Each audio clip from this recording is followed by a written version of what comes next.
देखो, importance of pH in everyday life, मतलब कि क्या होता है कि हमारे रोज़मर्रा की ज़िंदगी में पीएच का क्या इम्पॉर्टेंस है। अगर किसी भी चीज़ का पीएच 7 है तो इसका मतलब है कि वो चीज़ न्यूट्रल है। अगर किसी भी चीज़ का पीएच 7 से नीचे जाता है तो इसका मतलब है कि वो चीज़ एसिडिक है। और अगर किसी भी चीज़ का पीएच जाता है 7 से ऊपर, 8, 9, 10, 11, 12 अप टू 14, तो इसका मतलब है कि वो चीज़ क्या है, बेसिक है। तो हमारे रोज़मर्रा की ज़िंदगी में पीएच का क्या इंपॉर्टेंस है। सो देखो, पहला pH in our digestive system, हमारे डाइजेस्टिव सिस्टम में पीएच का क्या इंपॉर्टेंस है। तो पहला तो चीज़ है कि our stomach produces HCl of pH of about 1.5। हमारे पेट में हाइड्रोक्लोरिक एसिड बनता है। हमारे पेट का जो हाइड्रोक्लोरिक एसिड होता है ना, वो खाने को डाइजेस्ट करने में मदद करता है और इसका पीएच होता है 1.4, यानी कि 7 से काफ़ी कम है। तो इसका मतलब है कि ये एक स्ट्रॉन्ग एसिड है। समझ आया।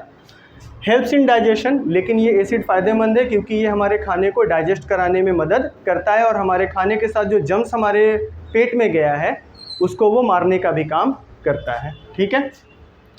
लेकिन अगर हमारे पेट में ये हाइड्रोक्लोरिक एसिड का सिक्रेशन ज़्यादा हो जाए, ज़रूरत से ज़्यादा हो जाए, तब इस सिचुएशन में हम लोगों को इंडाइजेशन का प्रॉब्लम फेस करना पड़ता है। इंडाइजेशन का प्रॉब्लम मतलब कि खाना पहला बात तो डाइजेस्ट होगा, बट इससे ये होगा कि हमारे पेट में एक और प्रॉब्लम होगा, दैट इज़ कॉल्ड एसिडिटी। क्या होगा? एसिडिटी। एसिडिटी का मतलब होता है कि हमारे पेट में एक्सेस एसिड का आ जाना और फिर वो जो एसिड होता है वो हमारे पेट से होते हुए ओसोफेगस में यानी कि फूड पाइप में जाता है। जब वो फूड पाइप में ट्रैवल कर जाता है एसिड, तो उससे क्या होता है कि हमको हमारे फूड पाइप में जलन होता है, जिसमें खट्टा डकार भी आता है। तो इसको कहा जाता है एसिडिटी। समझ आया। तो ये एसिडिटी क्यों हुआ? हमारे पेट में एक्सेस एसिड के सिक्रेशन के वजह से। अब एसिड को न्यूट्रलाइज करने वाला चीज़ कौन सा होता है? बेस होता है। समझ आया। तो हम क्या करेंगे कि अगर हमको अपने एसिडिटी को ठीक करना है तो उसका रेमेडी का मतलब उपचार या इलाज, कोई एंटी एसिड होगा। एंटी एसिड या बेसिकली अ बेस। ठीक है। तो इस सिचुएशन में इंसान को मिल्क ऑफ मैग्नीशिया पीने को दिया जाता है। मिल्क ऑफ मैग्नीशिया, जिसको मैग्नीशियम हाइड्रोक्साइड भी कहते हैं। तो क्योंकि ये एक बेस है, तो जब ये हमारे फूड पाइप में जब जाता है या हमारे पेट में जाता है तो वहाँ जो एसिड है उसको न्यूट्रलाइज कर देता है। ठीक है ना। तो उससे हमारा एसिडिटी ठीक हो जाता है। या बेकिंग सोडा का सॉल्यूशन पिया जाता है जो कि एक बेस है, तो वो भी क्या करता है, एसिड को न्यूट्रलाइज कर देता है। बेकिंग सोडा का केमिकल नेम है सोडियम हाइड्रोजन कार्बोनेट। एक चीज़ क्लियर है। तो अगर पेट में अगर एक्सेस एसिड आ गया तो उसको न्यूट्रलाइज कैसे करेंगे? कोई बेसिक सॉल्यूशन पी करके, जैसे मिल्क ऑफ मैग्नीशिया या बेकिंग सोडा। क्लियर है सभी को।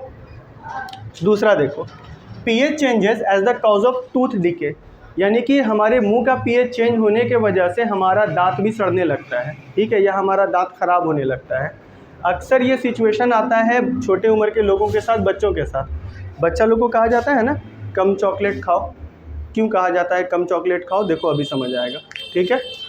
तो क्या होता है कि हमारे मुंह में बहुत सारा बैक्टीरिया होता है जो कि हमारे लिए काम का ही चीज़ होता है, लेकिन कभी कभी वो नुकसान भी करने लगता है। जैसे देखो, हम कोई भी अगर खाना खाते हैं, अ फूड डेट कंटेन्स शुगर, कोई भी खाना जिसमें शुगर है तो वो हमारे दांतों में लग जाता है। जब वो हमारे दांतों में लग जाता है तो हमारा मुंह का जो बैक्टीरिया है, मुंह में जो बैक्टीरिया है, वो उस शुगरी सब्सटेंस को या शुगर को डिकम्पोज करता है। और जब वो डिकम्पोज करता है उस शुगर को, तो उससे हमारे मुंह में बनता है लैक्टिक एसिड। क्या बनता है? Lactic acid. अब क्योंकि lactic acid is an acid, तो ये क्या करेगा कि इसका नेचर कोरोसिव होगा, यानी कि ये हमारे दांत को कोरोड करेगा। तो होता क्या है कि जब लैक्टिक एसिड हमारे मुंह में पैदा होता है तो उससे हमारे मुंह का जो पीएच होता है वो कम हो जाता है। Lowers the pH in mouth, ये हमारे मुंह के पीएच को कम कर देता है। अगर हमारे मुंह का पीएच जो है वो 5.5 से नीचे चला जाता है, ठीक है, तो उस सिचुएशन में टूथ डिके सेट्स इन, यानी कि हमारा जो दांत है वो सड़ने लगता है। ठीक है। तो अब देखो ये क्यों होता है।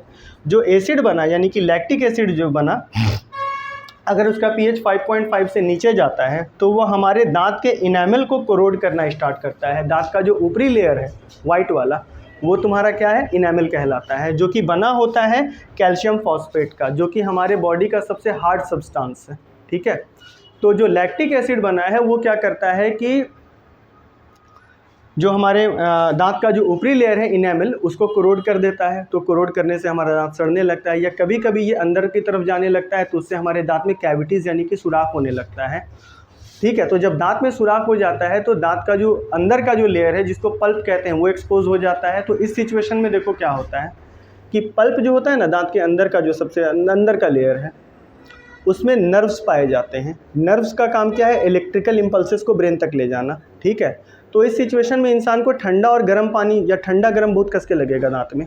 अगर वो आदमी ठंडा पानी पिएगा ना, फ्रिज का पानी, तो बहुत कस के उसको दांत में हिट करेगा, क्योंकि वो जो कैविटी बना है उससे वो ठंडा पानी दांत के अंदर जाएगा, पल्प में जाएगा, पल्प को जाके हिट करेगा, तो बहुत तेज़ टिंगलिंग सेंसेशन पैदा होगा, वो बहुत कस के ऐसे पकड़ लेगा। इवन चाय भी पीना मुश्किल हो जाएगा। चाय पिए तुम, गर्म चाय गया और वो जा करके क्या किया कि तुम्हारे कैविटी से होता हुआ अंदर पल्प में गया, और पल्प में जाके जब वो टच होगा तो उससे क्या होगा कि वो जो इलेक्ट्रिकल इम्पल्स पैदा होगा, और जिससे तुमको बहुत तेज़ दर्द होगा। समझ आया कि नहीं आया? अब इसका उपाय क्या हो सकता है? तो इसका उपाय यही है कि पहला तो चीज़ है कि ये सारा चीज़ स्टार्ट किस वजह से हुआ? शुगर के वजह से हुआ। तो हम लोगों को शुगर कम से कम खाना चाहिए, अपना ईटिंग हैबिट्स में बदलाव लाना चाहिए कि शुगर हम कम खाएं। बच्चे जो हैं वो चॉकलेट उतना ना खाएं, ठीक है। और ये हो गया। उसके बाद अगर मुंह में एसिड बन रहा है तो उसका रेमेडी क्या हो सकता है? एसिड को कौन न्यूट्रलाइज करता है? बेस। तो हम क्या कर सकते हैं कि हम करते क्या है अक्सर कि जो हमारा टूथपेस्ट होता है ना, तो हमको ऐसे टूथपेस्ट का इस्तेमाल करना चाहिए जिसका pH 8 हो। कितना हो? 8 हो। 7 से थोड़ा ऊपर है तो यानी कि वो बेस है। तो उससे जब हम ब्रश करेंगे तो मुंह में जो एसिड बना है उसको वो न्यूट्रलाइज कर देगा। और ऑफन ये प्रिस्क्राइब किया जाता है कि we should brush twice a day, 2 बार ब्रश करना चाहिए। एक सुबह उठने के बाद, और दूसरा रात को सोने से पहले। तो सुबह उठने के बाद ब्रश क्यों करने को कहा जाता है तुरंत? क्योंकि रात भर तुम्हारे मुंह में जो शुगरी सब्सटेंस रहा वो डिकम्पोज हुआ है, उससे लैक्टिक एसिड बना है। तो सुबह उठ के अगर तुम ब्रश कर लेते हो तो उससे क्या होता है कि वो एसिड न्यूट्रलाइज हो जाता है। और रात को सोने के पहले ब्रश इसलिए करने को कहा जाता है कि तुमने जो भी खाया उसमें जो शुगर था या जो भी फूड पार्टिकल्स है वो दांत में चिपका हुआ है, तो अगर ब्रश कर लोगे तो वो पूरा क्लीन हो जाएगा। समझ आया? तो वो ब्रेक डाउन उतना नहीं होगा और उससे लैक्टिक एसिड भी कम बनेगा। क्लियर है? कोई डाउट?